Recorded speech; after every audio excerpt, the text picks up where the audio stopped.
IPL থেকে মুস্তাফিজুর রহমানকে বাদ দেওয়ার পর নিরাপত্তার শঙ্কায় ভারতে গিয়ে টি-20 বিশ্বকাপ খেলতে রাজি হয়নি বাংলাদেশ।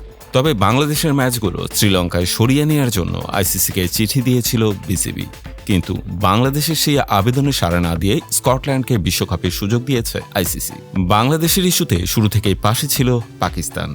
সবশেষ পিসিবি প্রধান মহসিন নাকভি সোমবার ২৬ জানুয়ারি জানান, পাকিস্তান আসন্ন টি-20 বিশ্বকাপ খেলবে কিনা তা আগামী শুক্রবার বা সোমবার জানানো হবে। এ বিষয়ে ভারতীয় গণমাধ্যম হিন্দুস্তান টাইমস জানিয়েছে, পাকিস্তান যদি বিশ্বকাপ থেকে সরে দাঁড়ায় তাহলে বাংলাদেশকে ফেরানো হতে পারে।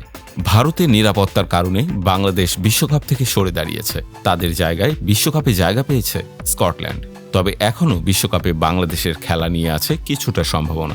হিন্দুস্তান টাইমস তাদের প্রতিবেদনে জানিয়েছে, পাকিস্তান যদি বিশ্বকাপ বয়কট করে তাহলে বাংলাদেশকে দেয়া হতে পারে প্রথম সুযোগ। এক কর্মকর্তার উদ্ধৃতি দিয়ে তারা লিখেছে, পাকিস্তান যদি সরে দাঁড়ানোর সিদ্ধান্ত নেয়, বাংলাদেশকে এ গ্রুপে তাদের স্থলাভিত্তিক করা হবে। তখন বিসিবির দাবি অনুযায়ী তারা সব ম্যাচ শ্রীলঙ্কায় গিয়ে খেলবে।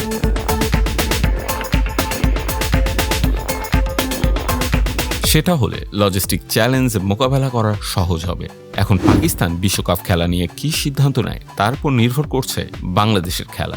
আর এমন প্রতিবেদনের পর বিশ্বকাপে খেলা নিয়ে আরও গভীর চিন্তা করেই নিজেদের সিদ্ধান্ত নেবে। এদিকে যদি পাকিস্তান বিশ্বকাপ বয়কট করে তাহলে কঠিন শাস্তির মুখে পড়বে তারা, যা জানিয়েছে আইসিসি।